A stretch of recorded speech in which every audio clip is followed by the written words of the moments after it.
Yeah. Oh, but now it says live up in the corner.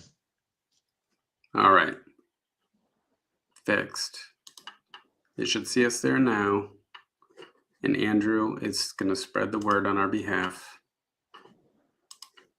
Okay. All right. Well, thanks for tuning in, everyone. That was excellent. We had a hell of a chat. Yeah, you guys missed. You guys missed some game racks. You missed Jason and me dumping on Balance of Power. Gently. I thought gently. It was I have a great deal of nostalgia and love for the game, even though ultimately I agree that with Ananda, it's a screed that doesn't quite work.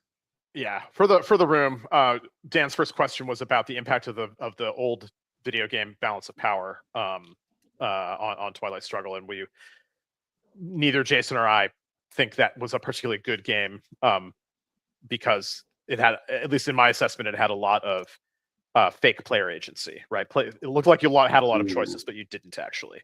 One thing I will say about Balance of Power that I didn't say before is I think I enjoyed the manual more than the game.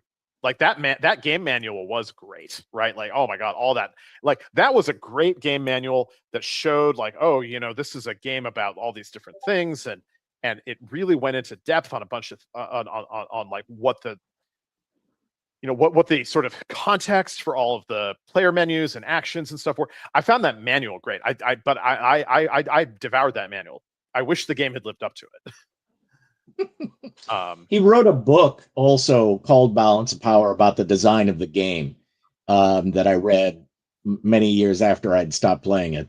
And it was also extremely, insightful, both about his view of international relations and how those views should be translated into game terms. Obviously, Chris Crawford is a kind of a giant in the weird niche of gaming that we all occupy. For sure. Okay, chat. You can see us and hear us, and everything's good, right?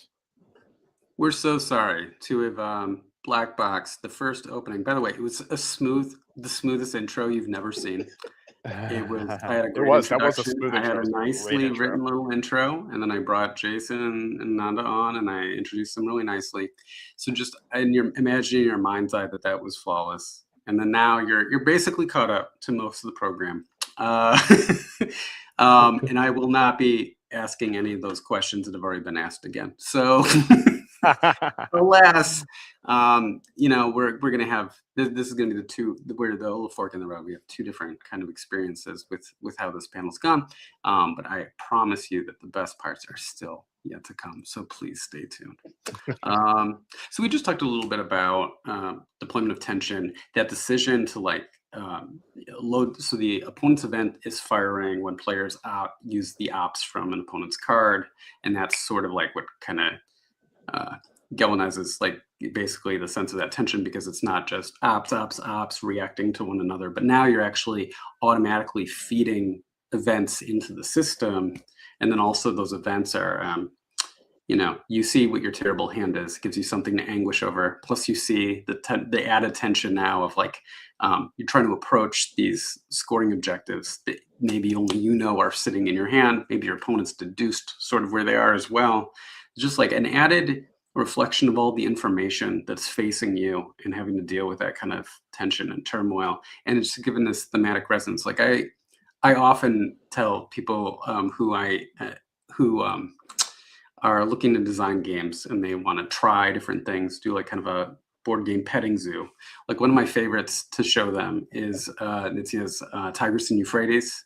Pet the components, right?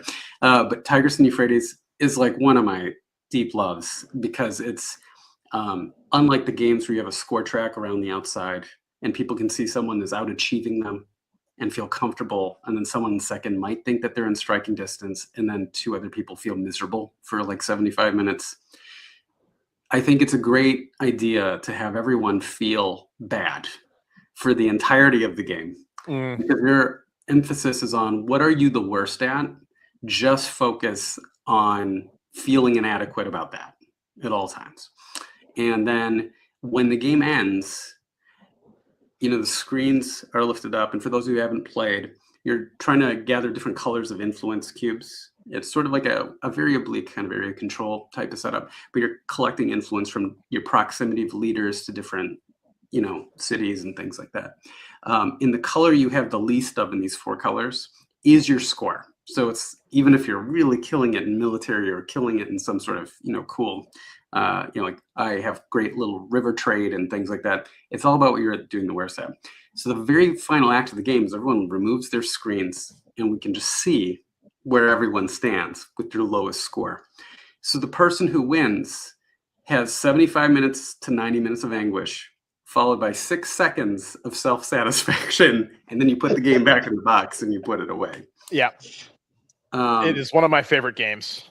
It was one of the first Euro games that I played. It is a brilliant game. There's a follow-up with a Chinese theme called Yellow and Yangtze, which I think is not nearly as good as the original. I also have I have a very emotionally complex relationship with Euphrat and Tigris because 26 years ago, and I remember this with total clarity, my team was in the team tournament at then Avalon Con. My event was Tigris and Euphrates. My team was sort of the 1999 board gaming equivalent of the 2024 Los Angeles Dodgers. Mike Ranella was competing in, I believe, Breakout Normandy. James Pay on For the People, and I apologize for forgetting our 4th team member, but someone equally sharp of tooth in the Shark Tank at his chosen game, and so I was Euphrat and Tigris. My event was the highest points because it had the most players. I was at the final table, and I lost on the 5th tiebreaker because I was second place. The opponent, the person who finished first, he and I had identical numbers, all 4 down, all 4 scoring categories down. So we had the same lowest score in each thing, and so the tiebreaker was reverse turn order. And I had gone earlier in the game, and so I lost, and that cost us the team tournament. Because of course Mike won Breakout Normandy and James won For the People, and that was that. Yes, I don't think I believe I still own the 2nd place plaque. you didn't throw it at anyone. I don't think I threw it, but it is not on display anywhere. It is certainly not within eyeshot of my desk. Huh, shocking. Yeah, that is sorry. Yes, I felt like I don't often share that Tigris and Euphrates anecdote, but you gave me an opening, and so yeah, I'm laying my soul. I'm laying my. I'm on the. This panel's kind of doubling as the therapist couch here. Yeah, just lay down and air it all out. No, I think that's good. When journaling ceases to be cathartic enough, you. Okay, well, so I'll just cherry on top it, right? Which is, if I took. So in Twilight, in Euphrat and Tigris, you get 2 actions on your turn. If I had done exactly the same 2 actions, but in the opposite order, I would have won. Well, at least you only have to think about it every time you close your eyes and fall asleep. That's right. Yep, it was such a blowout. Anyway, yeah, that's my Euphrat and Tigris story. I remembered, although I didn't remember that you had lost WBC on the basis of your slightly suboptimal play of Euphrat and Tigris. I remember that Ananda was a goddamn shark at Euphrat and Tigris. And I like to think that we have installed all of our designs with a degree of joylessness that you can find. That's kind of nice. Like I was definitely introduced to Twilight Struggle as this is a game you're going to play with antacids within reach. Like, nice, helpful, nice. and I didn't know at the time, but that ended up just informing my taste as a player and as a designer. Eventually, it's just like, no, this is like kind of the style of thing that I'm very much into. And I assume, Nanda, that's also why games you generally work on don't have 5 tiebreakers, I'm assuming. Hmm. Something more definitive, like thermonuclear war. I hadn't attributed it, but yeah, I hadn't attributed it, but yeah, that's probably just buried in my subconscious now. Yeah, I mean, I have. So I could. There are a couple things to say here. One is about the virtue of games that feel bad to play, and I don't necessarily mean in a sort of moral sense, right? Like, although those exist, right? Amabel Holland has certainly, with This Guilty Land, and a few others, where the point of the game is explicitly not to be fun, right? It's to make you engage with really nasty things. But like, there's a computer game called We the Revolution, which is about being a judge during the French Revolution, and it's kind of a narrative and puzzle game, like the way it blends narrative and puzzle elements, about, as a judge in the French Revolution, the 2-step process of figuring out what actually happened, and okay, now what do I actually do about that? Because it is it is not obvious. It is not obvious what you will do if you want to avoid a variety of terrible outcomes, for yourself, for others. I recommend that game as well. But also, I think one of the things. Well, I've talked a lot. You probably have another question. I'll see if I can work this in later. Well, no, I think it actually kind of lends itself a little bit when we're talking about games where there's like more of a polemic bend to like the design, right? There's an argument to be made, and so as a result, we don't feel like this game should be fun. It is actually like a miserable time to be had type of thing, like because of the gravity and the seriousness of it. But I feel like for something like Twilight Struggle, specifically, it's your emphasis over playability over simulation, like throughout that game. It kind of, you keep sort of recentering it on, this is a game though. Like this is a game, it a matter of like, regardless of, for example, like, what issues folks might have with how domino theory is displayed in that game. It's still about like the participants believe this is a thing. Yeah, so and for that reason, I reject that it's not a simulation, right? like, what are you simulating? I mean, right. This is such a classic question, right? Like, you can't. How do you simulate out hindsight, right? And the answer is, you apply the rules that people thought applied, right? Does that mean this is a great forward-looking predictive tool? No, of course, but like, that's not what it's trying to do. And so, yeah, the fact that domino theory works, is a as modeled in the game, is works differently than what it turned out to in real life. I actually think strengthens the simulation, because otherwise the players wouldn't act that way. The players wouldn't understand why people did what they did. It's also true that the historical agents are treating it like a game, so that has a kind of a double reinforcing quality. Like, yes, we're treating it like a game, but then so did the proponents or the protagonists in the history. So it encourages you to go down that route. If you're trying as an exercise in international relations, it might be wrong, but as an exercise of trying to evoke the Cold War, it's 100% correct. Right. That's a really good point. That's more overt for a Cold War game than it is an Imperial Struggle, even though Imperial Struggle still has the same notion, right? Like, I think it's still connected to that same central point of like, there's a little bit of a gamesmanship here in like the proceedings and how it unfolds. Such an interesting project on the heels of Twilight Struggle, of like, I should say heels being separated by a decade, but you know what I mean? Right. Long heels. About high heels and flats. It's never about long heels, but but I do think, like, thinking about how the games are related, like these cousins, like this idea about how influence manifests on the board and the nature of like how you choose. Like, I think like the operations and the system are very, very different, but the spirit of these two games is like, I mean, they're very close relatives, right? Like it makes complete sense as like a project, and so it makes like a great spiritual successor, despite the fact it's a very different game. Kind of, it's just a very different game, and it's also a very different. I don't know how to explain. I don't know that I'm going to articulate this very well, but the sense of I love the idea of I can set 3 fires and I can put out 2.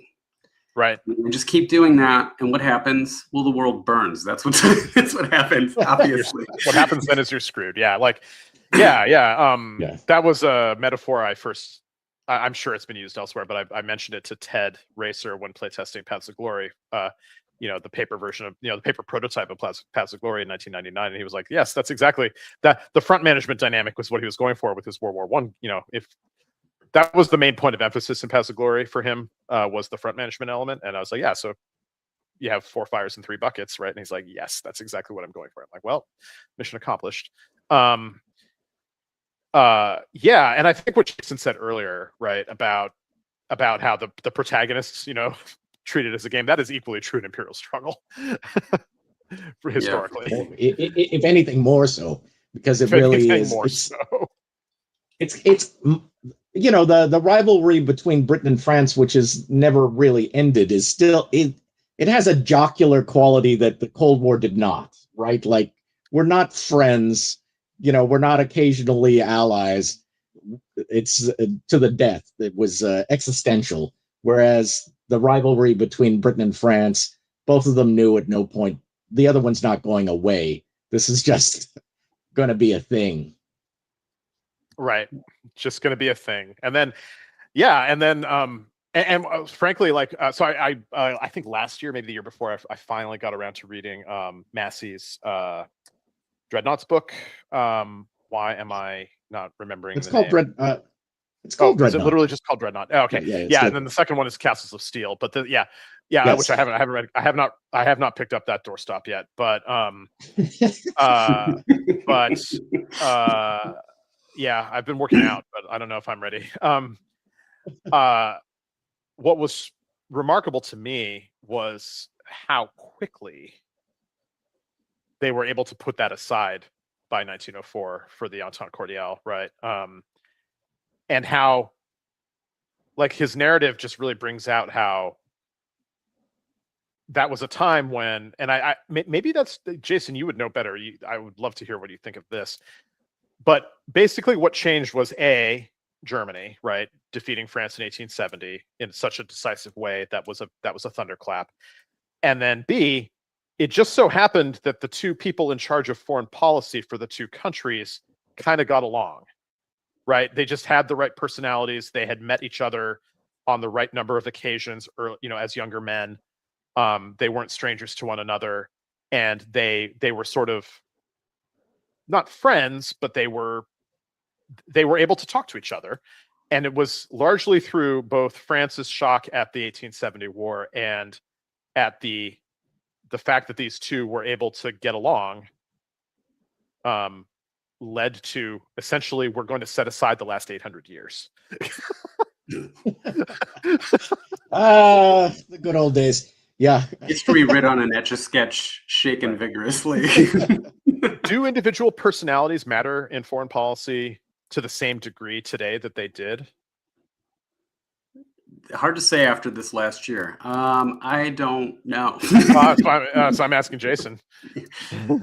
Yeah, I mean, I don't know if one would hate to apply the term great man theory to what has been happening lately, but it definitely does seem to be shaken by personality rather than a change of structural interest or something. Right. I do also think that pushing the Germans and pushing the English and French together was that the Germans are upstarts. Like, there's a sense that, Germany is like a non-player for most of European history up until then. The English and French are like, Who the hell are these guys? Calm down. Yeah, well, it seems like just yesterday they were 800 different little Princetons. Exactly. What the hell is happening? Precisely. Yeah. I have a question. It's choose your own adventure. So I'll leave it. You can each answer one of these if you'd like, or you can just choose to ignore one of them and then answer the other one. This is like my international relations final, and right. solid. The ultimate non sequitur. So should we be spelling Chile differently on game maps as a lucrative product tie-in with a popular restaurant chain? Or would you agree with analyst Michael Kaufman that one of Russia's defining national characteristics in the wake of the Cold War has been its ability to reconstitute itself after state collapse?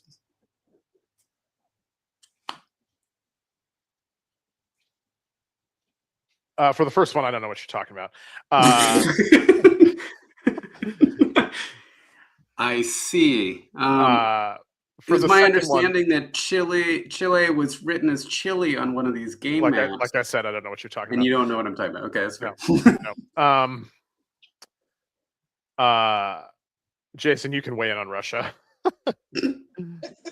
Both the Russians and the Chinese have this incredible built-in home card where they're able to reconstitute themselves after the brink of collapse, and there's something to be said for that. I always, you can't help but keep that Churchill quote about the Russians that they're never as weak or as strong as they seem. Like it's constantly replaying in my head every time I read something about that country. And so I think, yes, Russia's comeback from, something like the brink of extinction in the mid 90s to being a very important state again is pretty close to miraculous. Yeah. Because I don't remember, there was a really crappy Tom Clancy board game about different you don't tell me you love this game, Dan. I'm I gonna. think Ananda and I talked about it once before. If it's the one I'm thinking of, and we both like it, even though we would probably agree it's crappy, right, Ananda? It depends on which one we're talking about. Oh, I think A Line in the Sand is very clever. I think not A Line in the Sand. No, it was about collapsing Russia and different regions of Russia that. Okay. That I don't know. What that was kind of the rubric that we were all analyzing. Russia, is this state going to stay as one? In 95, 96, it seemed totally plausible that someone in Kazakhstan was going to get a hold of nuclear weapons and sell them to some terrible actor. Like all of this, that's where we were. And Politica, just 10 years later. Chad has the name Politica. Yeah. That's it. Politica. Thank you. Excellent. Well, it wasn't excellent. It actually had some of the crappiest components I've ever played in a board game with. But anyway, including my own prototypes. I definitely think that it's really an amazing quality that the Russian people and political class has, that they're able to do this. So I have a couple more questions, but I'm going to stash them just in case we need them a little bit later. Instead, I was going to... So I had an idea for a little exercise that I thought might be fun. Now, I think as designers, we can all agree it's not a good idea to read bad reviews or critical comments of your work. That's generally not good. You internalize that stuff. It's just bad for the internal plumbing. However, I thought maybe just this once, I would trot out some 1 ratings and comments from BGG, and then have you both you both take turns reading them just for our audience. These are curated, so I didn't just get randos. I got the best randos. So I hope you really appreciate this. Yeah, I'm in. Let's do it. All right, let's do it. So for our first one, Here you go, Ananda. Random, the game. The card mechanic is very unfun. You don't have your events? Well, too bad. Jesus. Just At least he lovely. played. Yeah. Really Played. played. Yeah, you know, I mean, I think this is the type of review that, you know, makes you really rethink cards. Right? Like maybe we're all just barking up the wrong tree with cards. Wrong tree. Yeah, cards. You know, I'm imagining this critic. I'm imagining this critic thinking about playing Magic the Gathering, right? And I think a similar, you know, you don't get your lands, you lose. Jesus. No mana? Jesus. Yeah, I think that. I mean, you know, when we laugh, but I mean, Magic the Gathering. One of the things that I continually marvel at with Magic the Gathering is that it is such a rich and robust game, despite the fact that about 30% of its games are non-games due to either mana screw or mana flood. Right? Like, if you had told me one of the the defining game of a generation, you know, the one with the most robust competitive circuit, the most certainly one of the most financially successful tabletop games of all time. But even taking skill out of account, you know, between two equally skilled players, 30% of games are non-games. I would have thought that was an unlikely. That I would have thought you were saying something that was unlikely to be true. I think you're defining the game too narrowly. The actual card play is not the game. The card play is the lottery draw followed by the deck construction, and the actual play of the game is probably the least important part of it. Yeah, that certainly suggests why MTG's most popular casual formats are things like sealed and draft, which are both squarely aimed at making the deck building element more accessible. Right. That's a good point. I had something else to say about this, but I forgot what it was. Maybe I'll remember. No worries. I'm just going to give Jason something to read. How's that sound? Yeah. Twilight Struggle. The game asks, what if we took the existential dread of the Cold War and turned it into a 2-player migraine simulator? If you've ever wanted to recreate decades of geopolitical tension and mutual paranoia while actively questioning your life choices, this is the game for you. Is that Kevin Bertram? I can't quite make out that. I have blurted out to protect the Bertrams involved. Aha! A little. I mean, we just spent. So I don't know if the audience actually got to see this part, but we talked about the value of games that are not fun to play, and so and so this person definitely is not seeing that value, but you know, that's okay. That's okay. Yeah. Back to pandas. Lots of panda games for you. It's cool.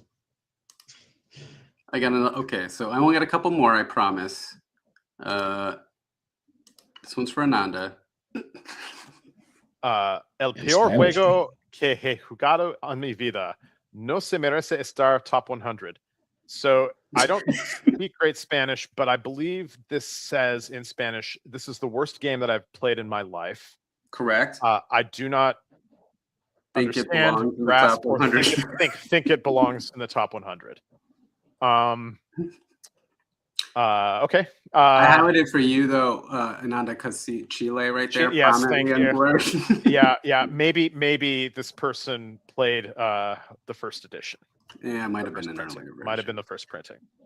It could be Salvador Allende. You blurted out, so he may be upset about his role in the game.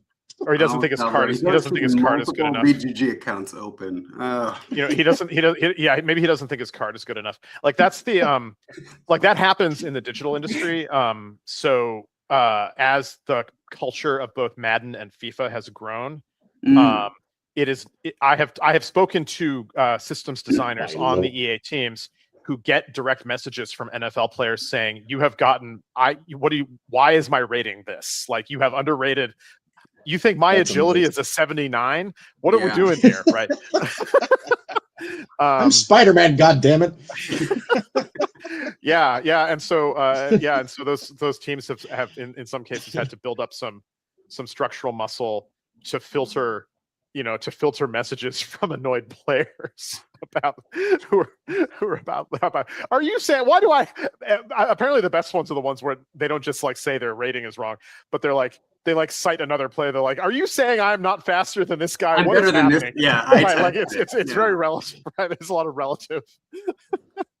Do you think, considering that, Ananda, that maybe informs you and Jason's like decisions, like on what subject matter you'd want to tackle in future games, like to keep going further into the past? So personalities that are active, perhaps online, can't comment on, like, well, my leader card should not work that way. That's not exactly what I'm doing here. I mean, certainly working on Digital Mr. President has invited a lot of that. I'll just leave it there for now. I bet. All right, one final comment for Jason to read. Yeah. Here we go. I would rather choke on my own skid-marked underwear than ever glimpse this game again. Oh my God. What a worthless waste of time and pile of garbage. I guess if Tug-of-war is your thing, then go for it. But you don't ever make any real progress in the game. Two-player games like this are very frustrating. I take my turn to undo what you did. Then you take your turn to undo what I did. Repeat until the end. Insightful. I wonder what he thinks about chess, or she, rather. They're developing my next 4 games, so I will. No need to try those, folks. They're all going to be crap, apparently. So, I mean, cool. This is an interesting comment. The colorful metaphor aside, at least I hope it's a metaphor. Coming up with ways to keep the game driving forward and the game state evolving and advancing in an interesting way is, I think, a really important part of games that have a lot of board presence, through either their just general approach, like, we're an area control game or an influence placement game or whatever. This is one of my frustrations with the coin games in some ways. And this is not uniformly true of them. This is absolutely not uniformly true of them. But for certain coin games, one of the things that I struggle with is that when I look at the board, I can't tell who's winning, right? Or I can't tell who's doing well. And I think that if you're going to have a game with a really cool board and lots of interesting pieces and lots of cool things happening in the areas that you've defined, even someone who is not massively familiar with the rules, but who knows like what, which side the colors represent and so forth, if they look at your board, they should have a pretty, they should not feel completely in the dark, or they should not feel like it's Twilight, no pun intended, about who is doing well in the game. I think that's an important gut check for designers, right? Like if that's not the case, then I think you are potentially, that is a yellow flag that you have gotten too clever for your own good. And there are certainly things that militate against this, right? Like games that have extensive endgame scoring, can transcend this a little bit, right? But even then, I still think the board should be a good North Star. Glancing at the board should be a good North Star as to who is winning. Can we just shift to all the things that are wrong with Volko? Can we move the panel to that? I thought they'll pivot after going through 1 ratings.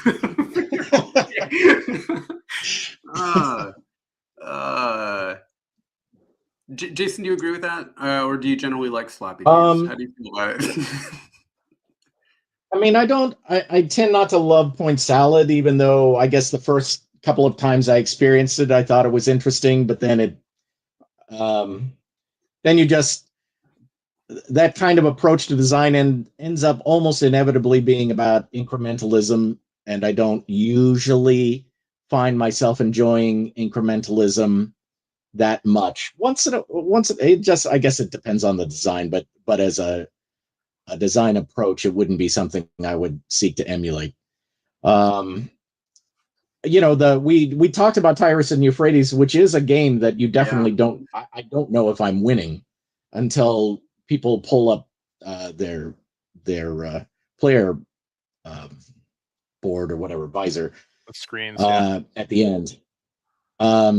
So I think that could be an effective tool. It just depends on what you're trying to accomplish with it, right? It wouldn't work in Twilight Struggle because the urgency is part of the game, and so I need to either feel behind or ahead or whatever. It's not just the board. You also have to look at the scoring track, as Ananda well knows. But both of those things in combination tell you how well you're doing. Yeah, the ability to kind of assess advantage on the board may be different than assessing who's like in the driver's seat from terms of victory. So like in something like Tigris, like we might know who's in the advantage position in terms of how much influence they're taking in at the end of a round, obviously, but we just don't know how long, if they were in advantage too long, like if that's something that we can kind of remedy. That's also right. Right. So in Tigris and Euphrates, one of the key indicators is the monuments, right? Like if you look at the board and you're like, okay, well the monuments add a lot of context. Again, you know, at a glance, you don't know if the person who's hanging onto this monument has had it for 1 turn or 5. So amplifying what you just said about, you know, have they had advantage for too long? But even Tigris and Euphrates has some cues on the board that can kind of gesture in the direction. But I agree. I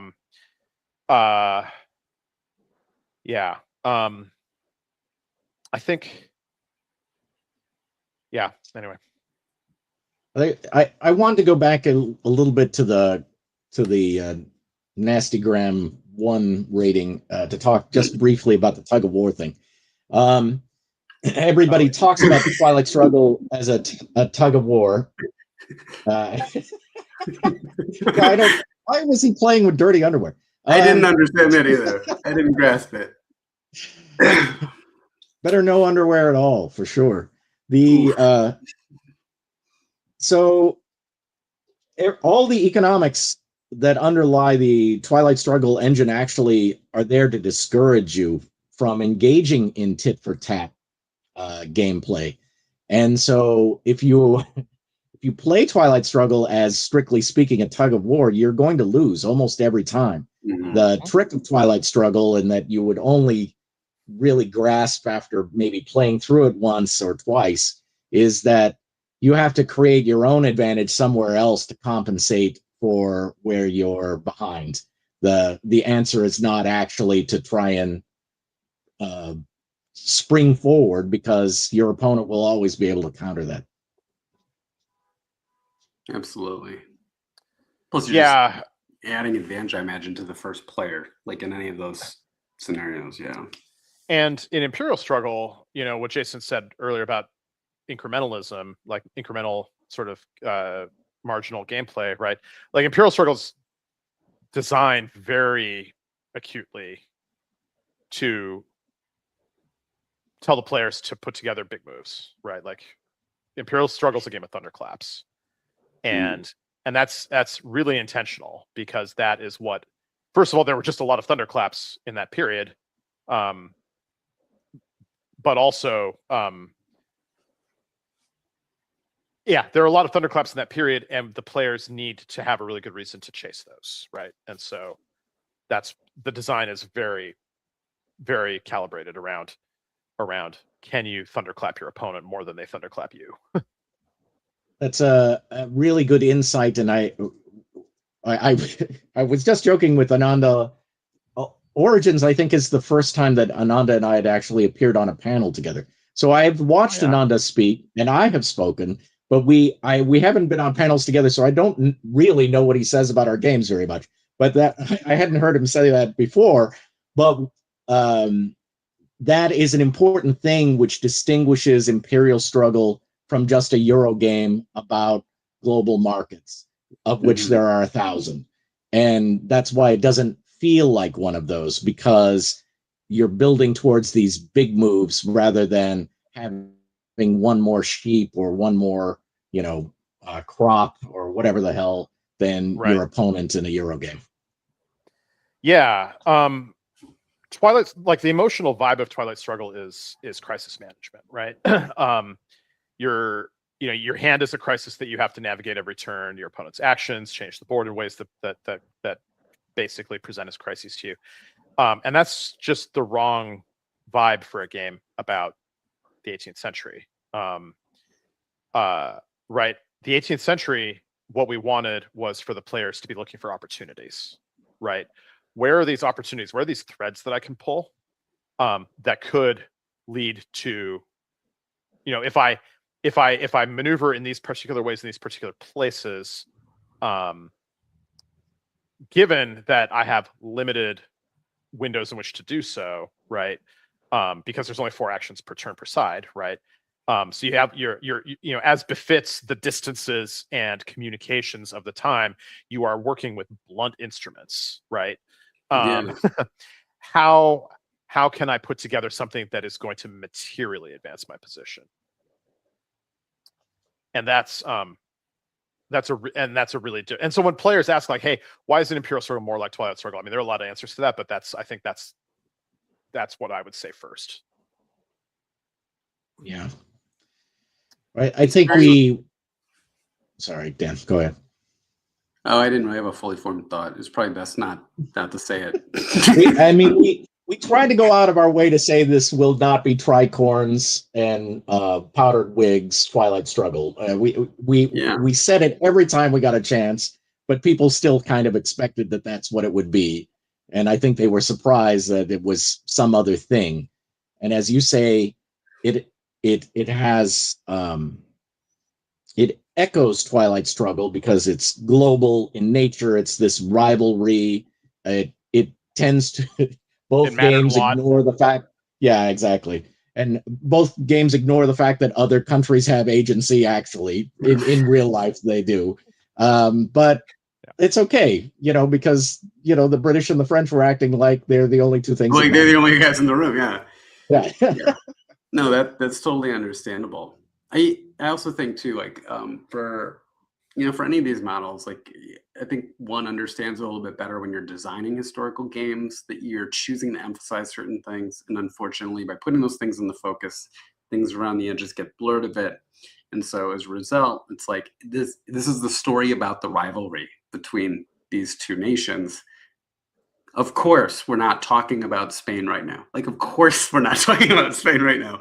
So I understand, but this is not what the game's about. It's about these two characters. So like, I think that sometimes when between the carryover of just like the legacy of Twilight Struggle before it, like as just the massive ripple effect and influence it's had on other games, to even the fact that it does echo some of this sense of like these two superpowers of that era influencing different nations, and also about there's an economic element which is not really addressed in Twilight Struggle. Twilight Struggle is really just about the influence in aligning states, and I think that as a result, it does have this feeling of like kind of the old-timey slower. It's a slower moving conflict because it has to be. I mean, like as the periods are kind of moving along and the game inches forward, it echoes those things, but it's just a very different feel, in the same way that when I'm watching a Western and then I watch a sci-fi movie right afterward, like they're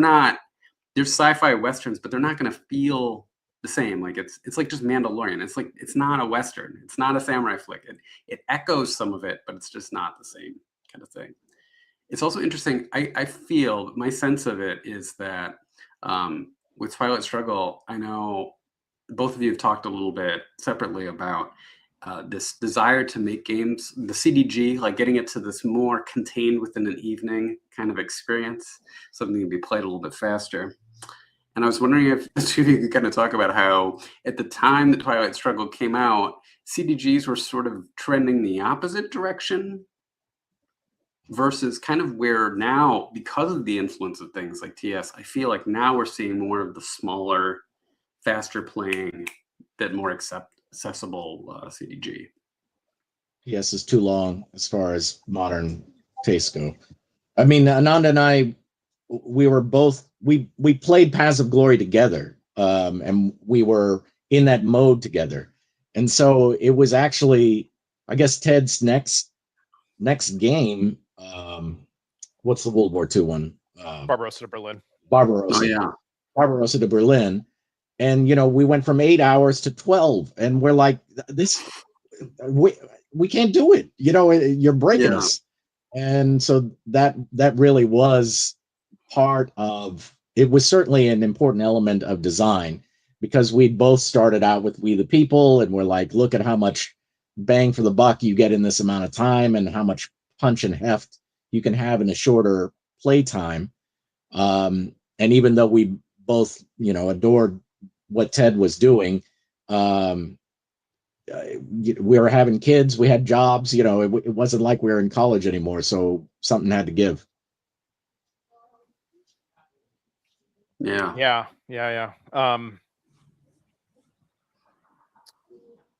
Jason, what's your current favorite card-driven game?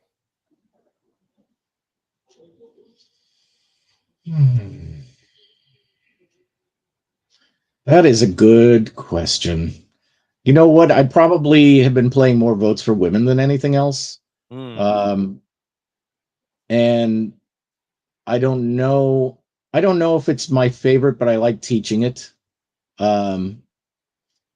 So, and now there are weird nuances in that game that are different than 1960 that I appreciate. So, but it does also, like 1960, it builds to this crescendo, like the final vote thing. Right. And I like that aspect of that game very well. Nice. Ananda, do you know yours? Yeah, I have developed a really enduring appreciation for Shifting Sands. Okay. Which is Interesting. Mike Ranella's North Africa CDG. I think that game is it's a really good example of a game that is on a topic that has been done a lot, right? And it simultaneously leverages the card-driven system while removing some unnecessary, like it doesn't just sort of parrot the card-driven system. It takes what it needs, adjusts the things that don't belong in the North Africa setting, and then also simultaneously expands its scope to where you have Iraq and Ethiopia, as well as the theaters that you always see in North Africa games, and it also has the most scope for alternate history that I've seen in a card-driven game. There's a whole bunch of alternate history options in that game that Ranella really weaves in quite well, and so yeah, I would say Shifting Sands is my favorite right now. Very cool. That is good to hear, because it's sitting on my shelf unplayed, but now I'll make a point of it. Yeah, you should give it a shot.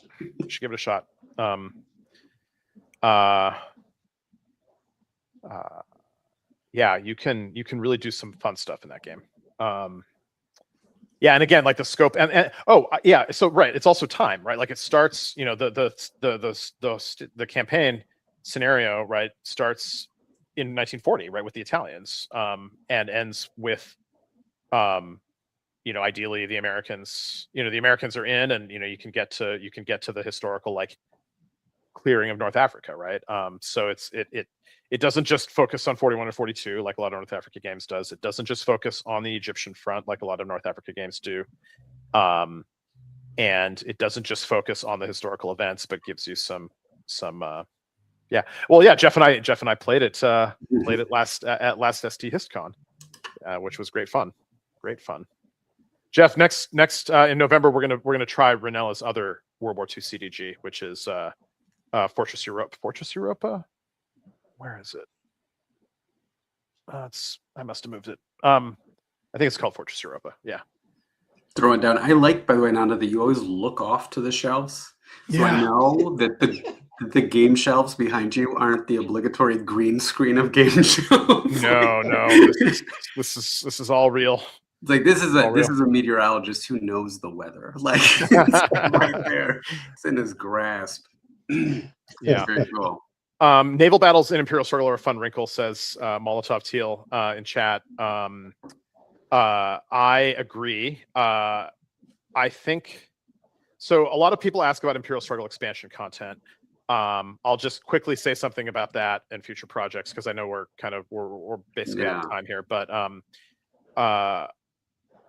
there are like 3 things in a putative Imperial Struggle expansion that that would definitely go in, and I think some additional additional color on the naval battle on the naval stuff is one of them.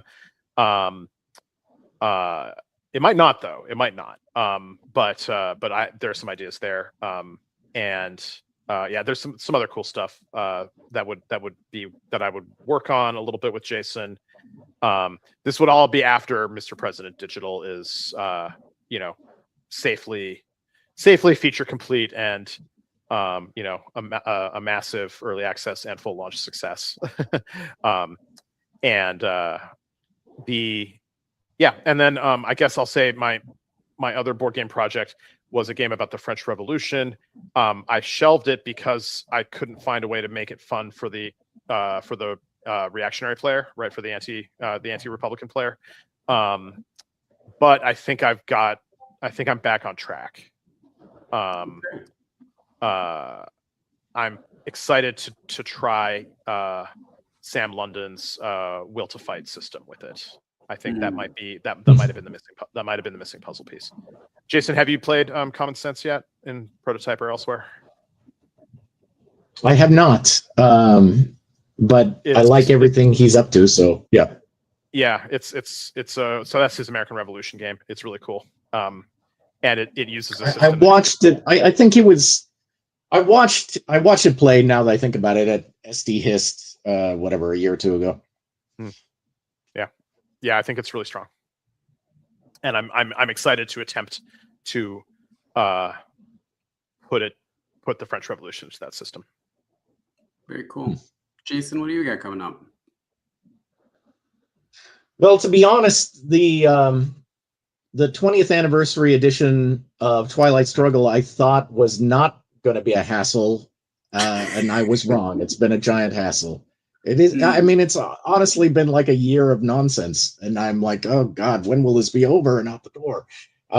So it is almost over and out the door. I think we were going through one last pass of the variant cards, and Ananda and I had been working on card histories and whatever for some of the cards from other countries that are being incorporated, as well as the alt history cards.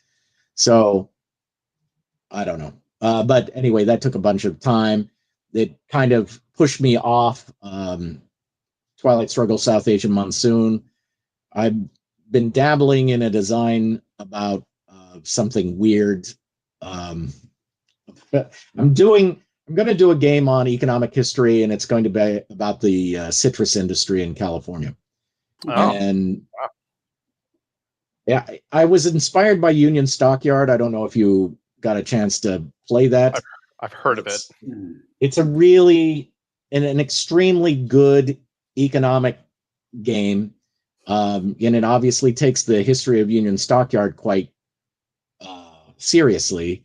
But a game about abattoirs is only going to go so far, and so I think citrus fruit is a little better than, slaughtering pigs or whatever in Chicago. That's fair.